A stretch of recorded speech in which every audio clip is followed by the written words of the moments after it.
During the Cold War, there was still quite the significant issue of segregation and racism going on during this time period. And also, you had many African Americans and Hispanics get drafted and to register for the service and the possibility of going to Vietnam. These minority groups, the African Americans and Hispanics, that were dealing with racism and segregation, were expected to fight for the United States and serve their country.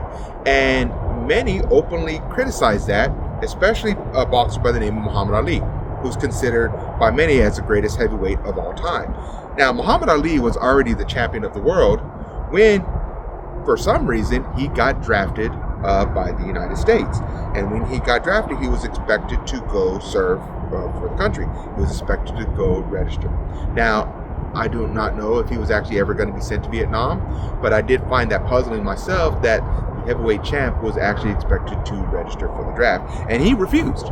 He openly refused. He said, to paraphrase his words, he said, "Why am I going to go bomb a bunch of brown people when you can't help me and my people here at home? You treat us like animals." And to many, that's a very valid point.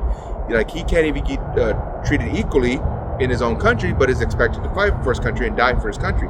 So that resonated with a lot of African Americans and a lot of other people within the country. And speaking of other groups like Hispanics, they also were registered in the draft, and yet they were also not treated well in this time of society.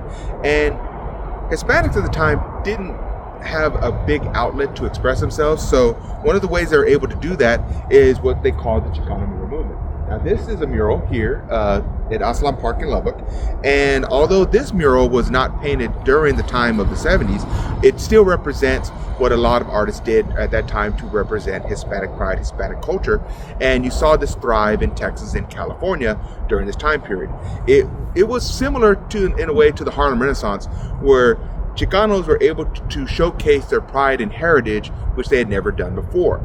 And you also saw many Hispanics paint themselves fighting for the United States, whether it be in World War II, whether it be in Vietnam, showcasing that they were proud patriots of this country, but they also want to be represented of this country and showcase that they come from Hispanic backgrounds, proudly represent their Aztec heritage.